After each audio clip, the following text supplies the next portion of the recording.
discussing the different damping effects.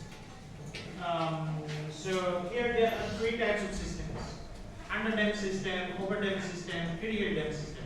But we didn't discuss the undamped system. Undamped system we did not discuss because there is no damping. Undamped, no damping. So undamped system it just look like this. Undamped system it just look like this.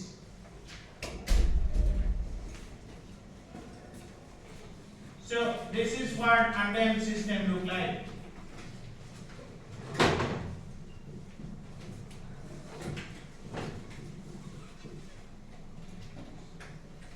No damping. All the time it is the same. It is same. So the system never reached to steady state. This undamped system never reached to the steady state.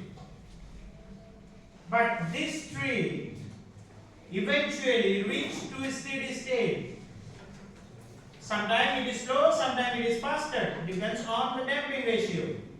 So first we talked about the undamped system. In the undamped system, it depends on the zeta value. The system will oscillate faster and the system will reach to the, and if the zeta value increased, the system will respond faster, and when zeta value is very closer to 1, the system will be much faster. And almost no oscillation, no overshoot. Look, when zeta value is 0.75, no overshoot. This is overshoot. Here there is overshoot. Here there is overshoot. But now there is no overshoot. And then we have a critically damped system. This critically damped system does not have any overshoot, and it will reach to the steady state faster than underdamped system.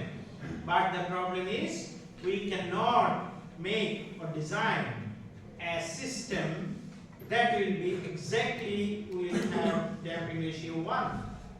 It's not possible. So we can make it closer to 1. So we can design an underdamped system most of the time.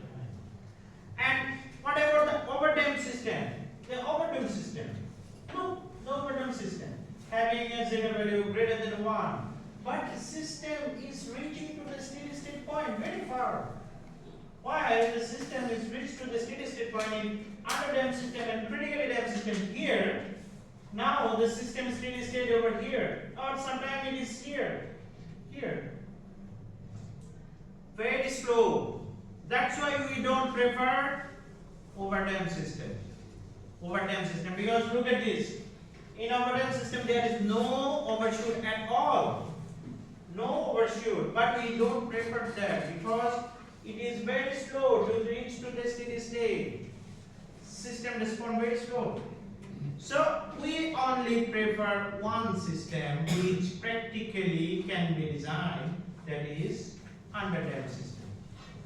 So all the time when you see in your book or if you do the experiment, all the time you will see underdamped system, no overdamped, no critically damped.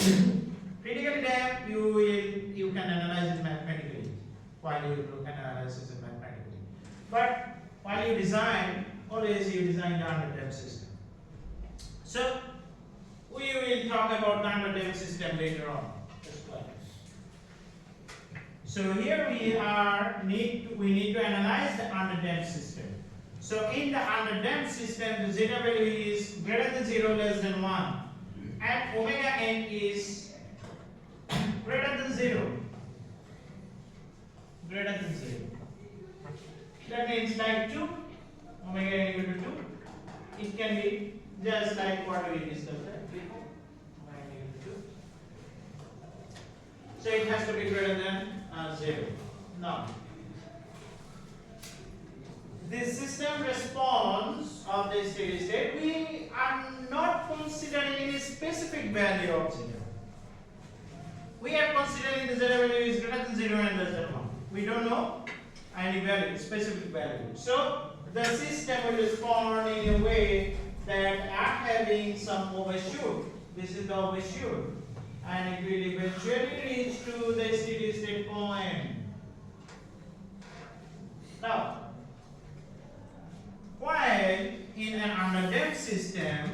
it reached to a steady state point, it will not exactly look like this steady state.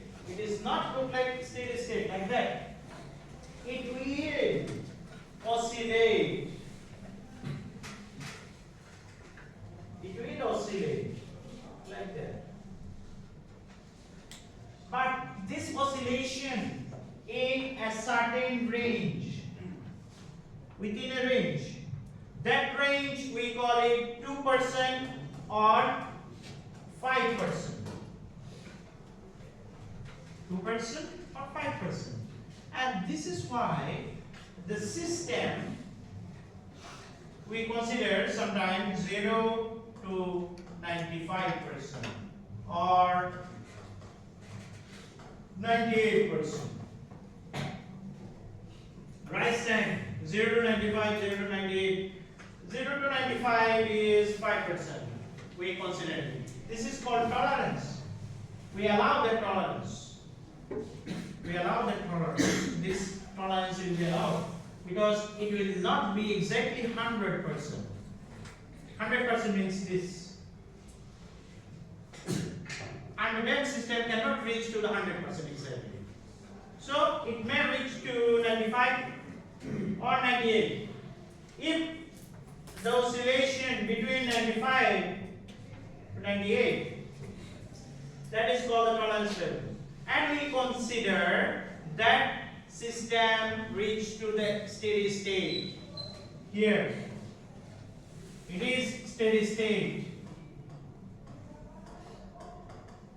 Even though there is some oscillation, very small oscillation, 2 to 5% oscillation, very negligible oscillation.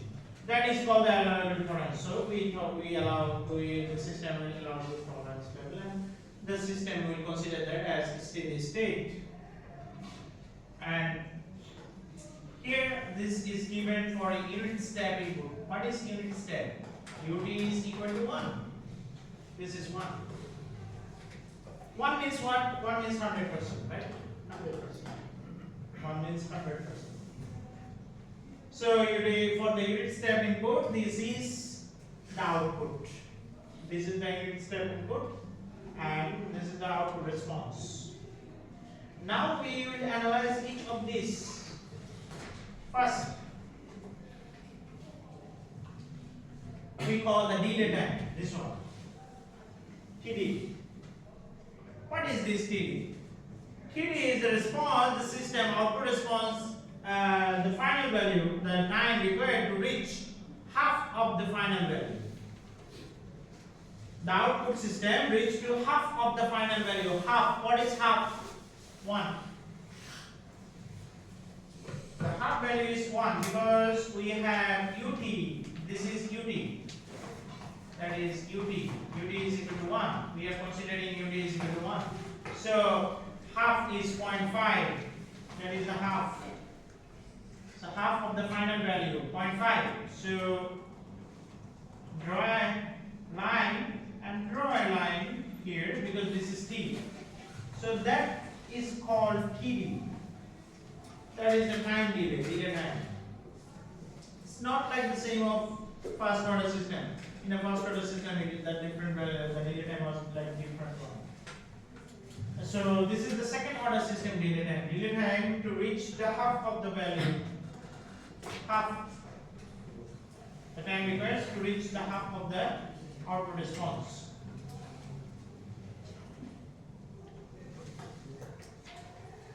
Now the second one is this TR.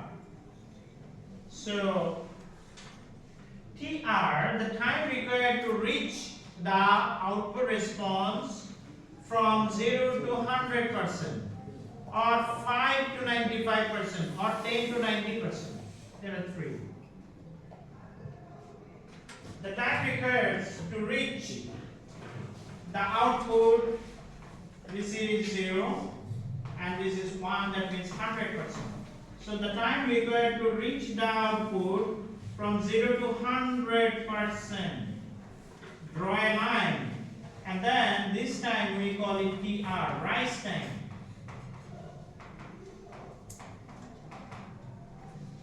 Rise time. So 0 to 100%.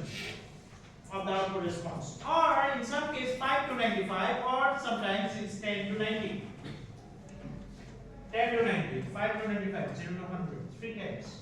Because there are different types of systems. For underdamped system, it is 0 to 100. 0 to 100. Underdamped, what actually we are discussing. And overdamped system, it is 10 to 90. Because overdamped system is slow. That's why we don't use 0 to 100. Overdamped system is much slow. That's why we use a less percentage, 10 to 90%. Rise time is very important for our circuit, for our control system. Why? Because rise time will give you the information how fast your circuit is responding. How fast? Look, the system is reached from 0 to 100. Now, if your circuit is fast, if your system is faster, it will be like this. Now, if it is like this, then your TR will be this.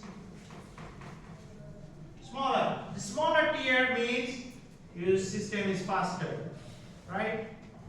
So, if your system reach 0 to 100% in shorter time, that means your system respond faster, like this. Here, this is the another TR.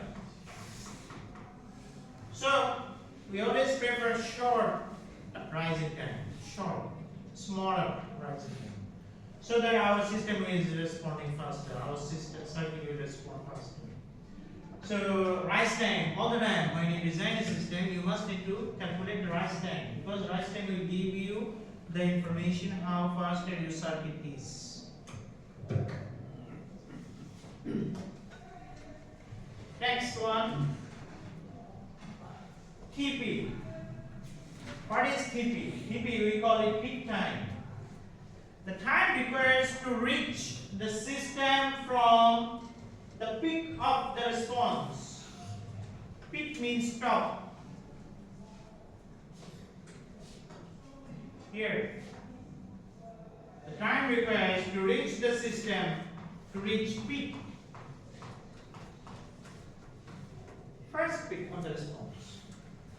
That is the peak. Peak means highest. Highest. And from there, it is not we calculate for 100%, 150%, 200. No. The top, the highest point. The time required to reach that is called TP. Peak time. We need to calculate this TP because we need to calculate an overshoot. We will talk about later. This is we needed to calculate the overshoot. I already told you this overshoot. We need to calculate the overshoot. To calculate the overshoot, we need to find out the TP. So the time required to reach the system to reach the highest on peak value, that is called TP. Now, what is the overshoot? Maximum overshoot. We call it MP. MP. So the maximum overshoot, it is the measurement.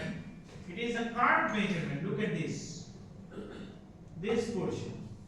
It is the system reached to the 100%. But because of this zeta value, zeta is equal to suppose 0.1. We know that 0.1 will give you high overshoot. If zeta value is 0.8, this will give you minimum overshoot. So you must need to calculate the overshoot. That is called maximum overshoot, MP. How far, how bigger your overshoot is? How bigger your overshoot is? Because of the different zeta value, the overshoot will change. Look. Here, look. For zeta is equal to 0.1, the overshoot is very high. Then 0.5, it is decreased. 0.5 is more or less. And while it is 0.75, it is minimum. So you must need to calculate this value, that is called the maximum overshoot, because of the different zeta value. So the maximum overshoot, it is the peak value that is measured from this unity, from this one. So it is measured from the unity to the maximum value.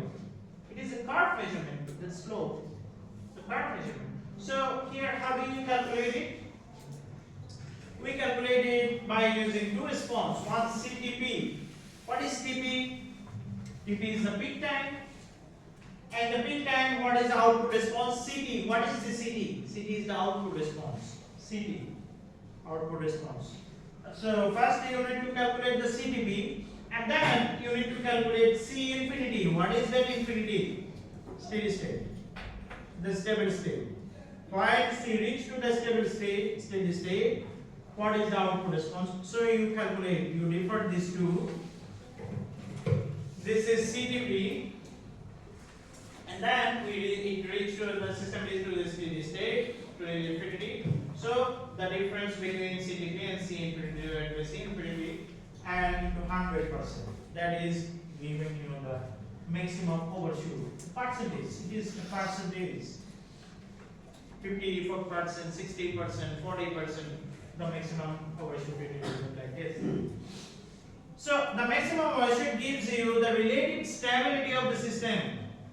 It gives the information of the relative stability like 40%, 50%, 60%, whatever the value is. It gives you the information. It indicates the relative stability of the system. The last one, the time, that is called TS, settling time. Settling time, the time required to reach the system to reach to the steady state, stable state.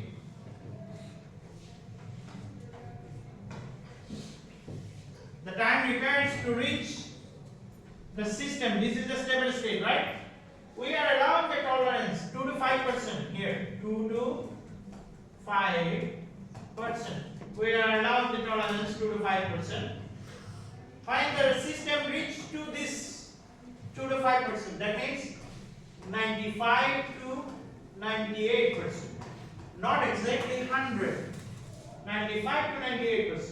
When the system reach to the steady, this 95 to 98% steady state, the time required to reach that state, that is called settling time. So here you see we have very two important times. One, we call it rise time. Another one, settling time. Rise time, the time required to reach that system 0 to 100% here. Because it gives you the information how fast are your circuit is responding. This is one information. Second information, settling time. This time gives you the information of how faster your circuit is reaching to the steady state. How faster your circuit is reaching to stable state with a tolerance level 2 to 5%. That is, the system is reaching to the steady state of the 95 to 98%. So these two times are very important. TR and TS. Rise time and settling time.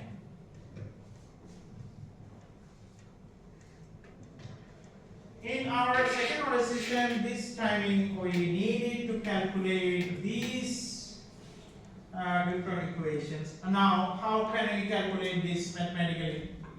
We need some equations, right? So, to calculate the rise time, we can calculate the rise time by using this pi minus theta divided by omega d. Pi minus theta. Theta. What is the theta? I will explain the theta later on. There is some other explanations. I will explain this theta later on. How do you find it? But omega d, what is this? Damped frequency. Damped frequency. How can you find the damped frequency? Omega d is equal to here. Here. This is omega d.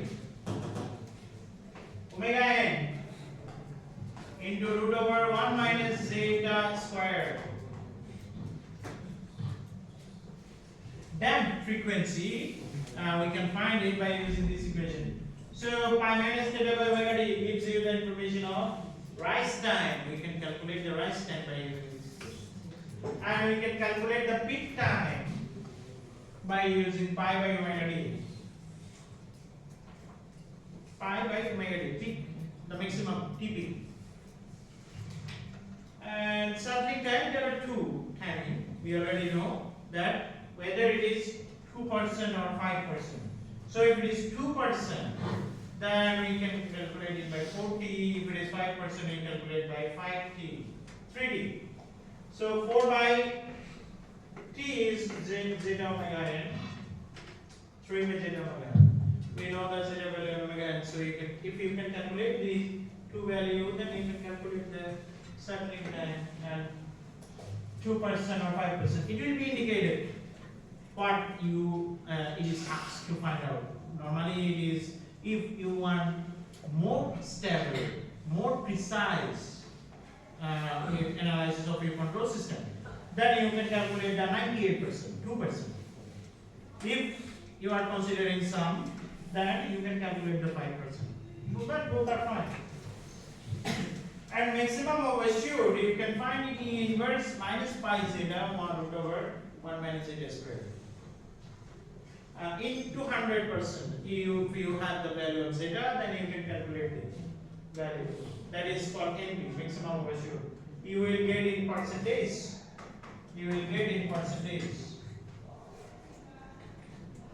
So rise time, peak time, settling time, and maximum overshoot. These are very important in the second order system to calculate. If you have this information, then you can easily design and analyze your system. You can easily analyze your system.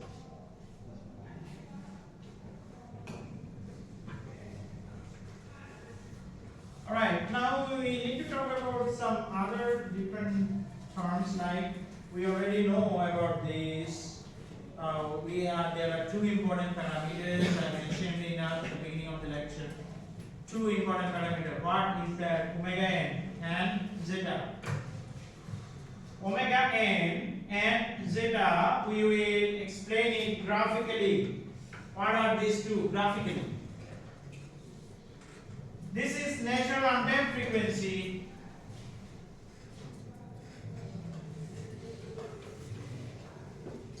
Natural undamped frequency, that is called omega n.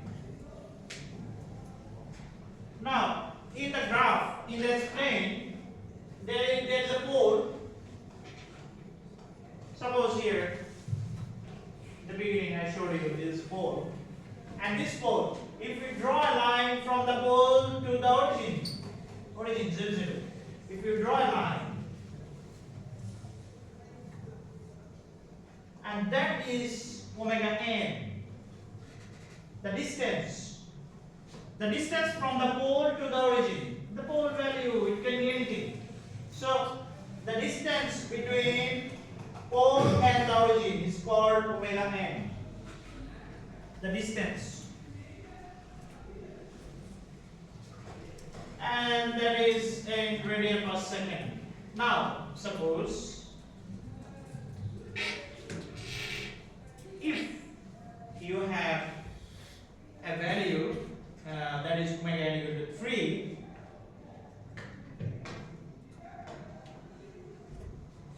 now if you have omega n is equal to 3 radian per second, so draw a circle,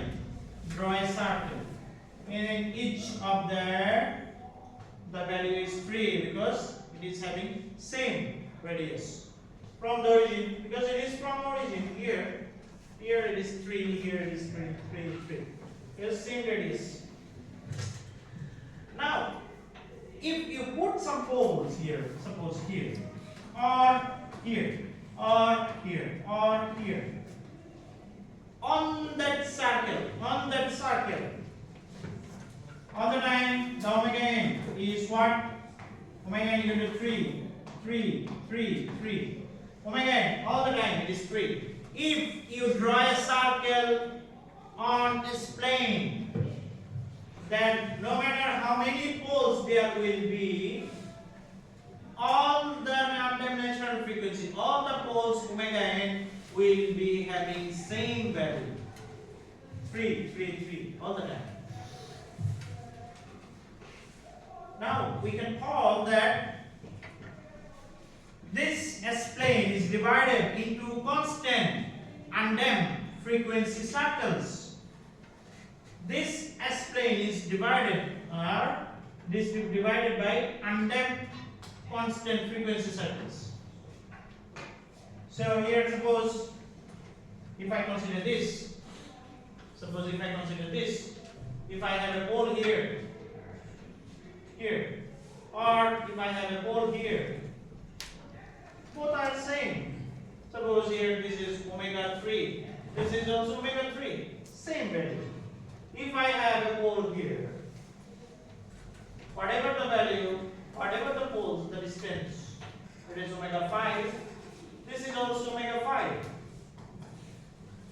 So,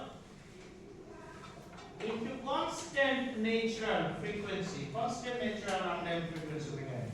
So S-plane is divided by constant undamped natural frequency circles. So this is the first one. This is the graphical explanation of the omega n. And now the zeta. Zeta value is called the damping ratio. You already know that. But what is that graphically on the S-plane? On the S-plane,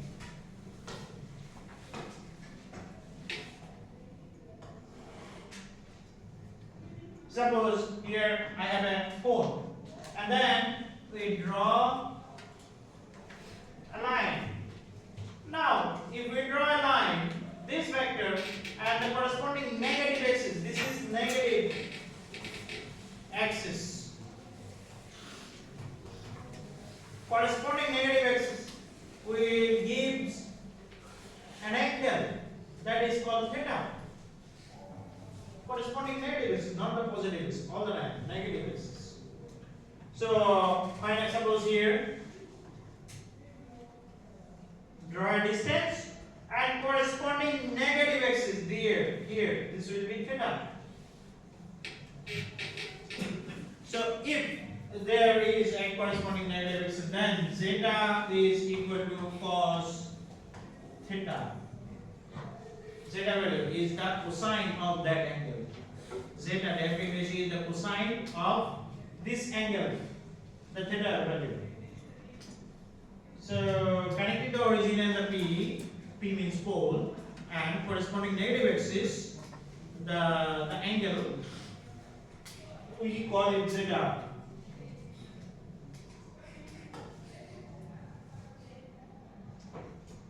Okay, now here we will apply that.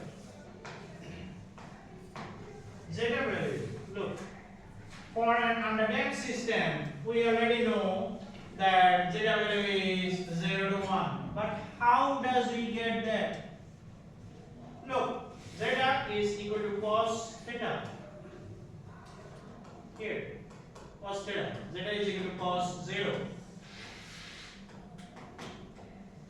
Cos 0 is what? 1.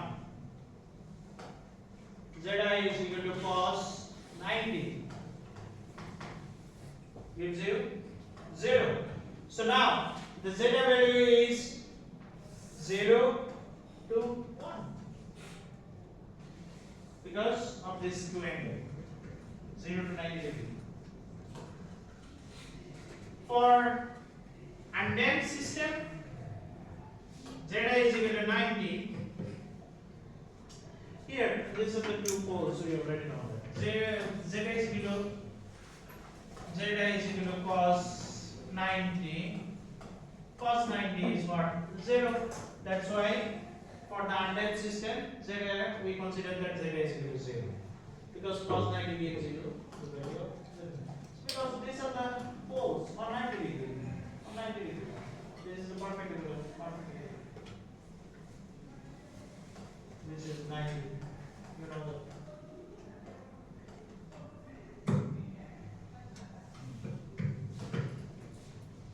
And critically damped system. On critically damped system and overdamped system, there are two more. One value is zeta is equal to 1, another one zeta is greater than 1. So if we consider that zeta is equal to cos 0. Cos 0 means what? Cos 0 means same. Same. Here. Theta is equal to 0 degree. The real ball. On the same plane. Same plane is 0 degree.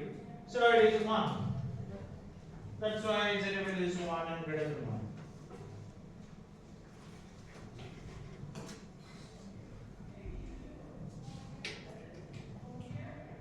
Now, if we consider this, if we have a pole and if we connect it with the origin and the corresponding negative line, if we consider that it is 45 degree, then zeta is equal to 0.7. This damping ratio is 0.7. Now, if we consider many poles on that line, on the same line, all the time the zeta value for each of these poles will be same. 0.7 here, zeta value 0.7 for this, 0.7, 0.7, because this angle are same. 45 degree. Because of this 45 degree, the zeta value is constant. So we can call this S plane is divided into section of the constant damping ratio lines. S plane is divided by constant damping ratio lines. Here, this is zeta 1, this is zeta 2, this is zeta 3, this is zeta 4, zeta 5, and zeta 6. So all the time, whenever if we have two poles here on this zeta 1 and this zeta value here, the angle, or if I have three poles here based on the angle, the zeta value will be the same for three poles. If we have two poles here, based on this angle, no matter how many poles we have here, all the time this having constant damping ratio. Constant means fixed, same. Constant damping ratio. So we can call the plane is divided into constant damping ratio lengths. So we have seen two things. One, omega n. What we have seen the omega n? In the omega n on this plane, the omega n is divided by the constant undamped frequency circle. Undamped frequency circle. No matter how many poles on the same circle, we have the same omega n. And the second one we have seen this plane is divided into constant damping ratio lines. This plane is divided into constant damping ratio. No matter how many poles on that line, we have the same damping ratios in it. So these are the two things you need to understand for the second order system. These are mostly our topic. Now there are some exercises you will try to do it in home. I will do one.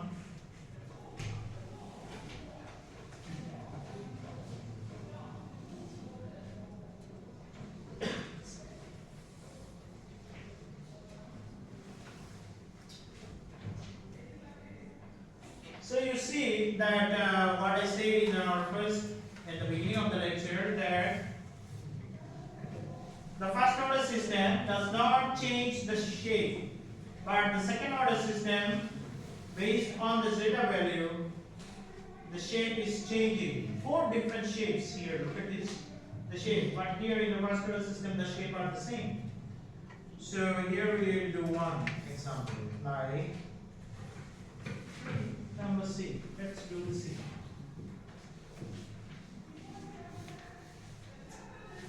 C, the system is here is given like this: 9 by s square plus 2s plus 9, and there is an output. The output is Cs, and the input is Rs.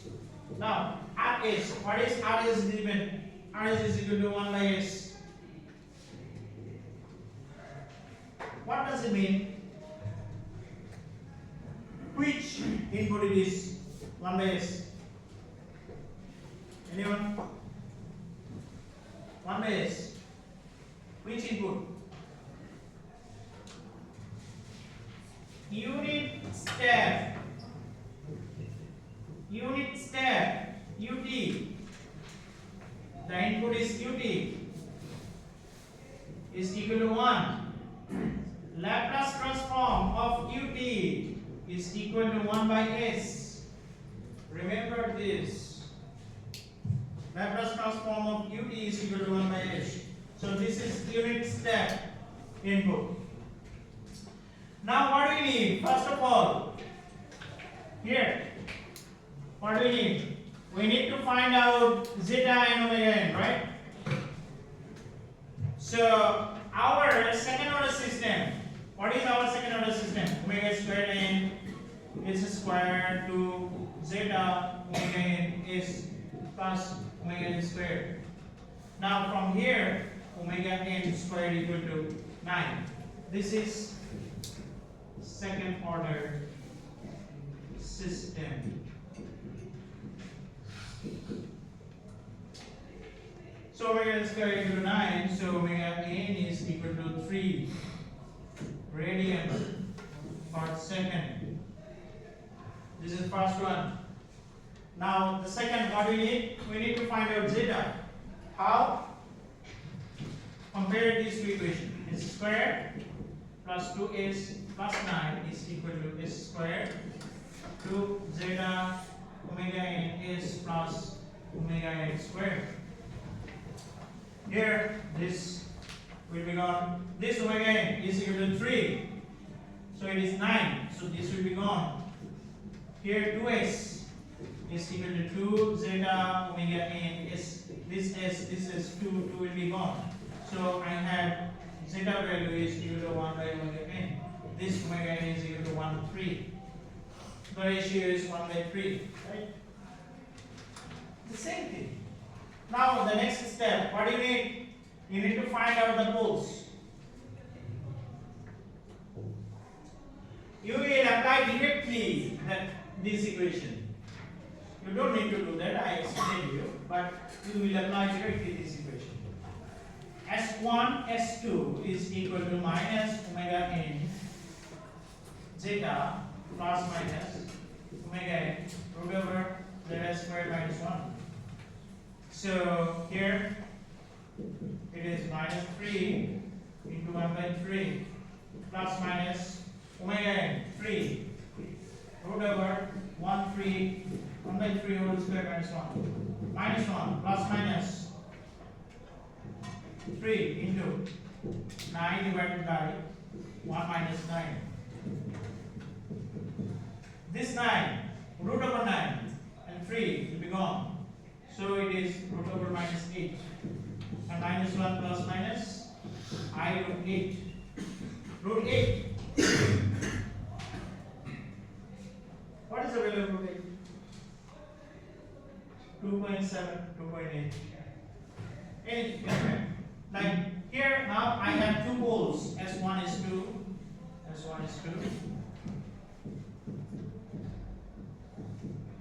So here S1 is equal to minus 1 plus I root 8. S2 equal to minus 1 minus I root 8. Draw that on the plane. Sigma j omega. This minus 1 here. And root 8, 2.7. So 2.7 can be like that. So it is I root 8. And here it will be minus I root 8. So here there is 1, there is 1. So these are complex conjugate poles. So which type of system it is from this board? Can you tell me? Complex complex conjugate force. Which type of system it is? Underdamped, overdamped, undamped, critically damped. Which one? Underdamped or overdamped or critically damped? Complex conjugate. Look.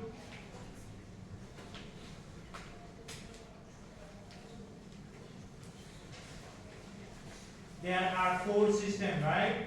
Four to one. Critically damped, real poles, undamped, imaginary poles, underdamped. Here we have the complex conjugate, right?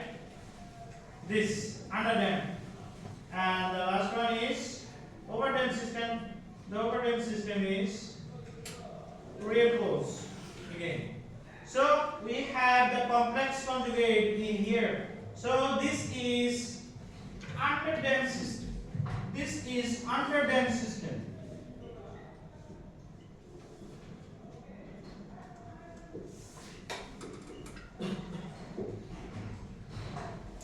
Also we need to find out the theta. How do you find theta? Here, look. If you want to calculate this rise time, settling time, peak time, you need to calculate the theta, right? How do you calculate theta? Theta. Zeta is equal to cos theta. So, theta is equal to cos inverse zeta. Zeta, what is the value of zeta here? 1/3. So, cos inverse 1/3 will give you something like 70 degrees. So convert this 70 into 180 degree is equal to pi radian. So 1 degree is equal to pi by 180. Pi by 180. 70 into pi by 180 radian. Calculate that. That is the theta, because you need to convert it into theta. And also you need to calculate omega d. Omega d. How do you calculate omega d? Omega n into root over 1 minus zeta squared. You know the omega n, 3. So 3 into 1 minus 1/3 whole square. So you have that.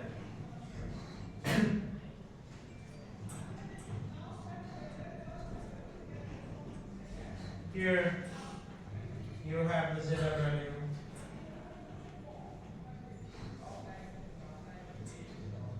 So because you need this, you need to find out this rise time, settling time, and peak time, maximum overshoot. For that you need to find out this theta and omega d.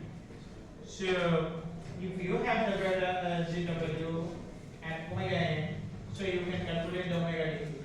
Omega n into 1 minus zeta squared, and theta you can calculate cos inverse zeta, which is 1/3, and then convert it in radian.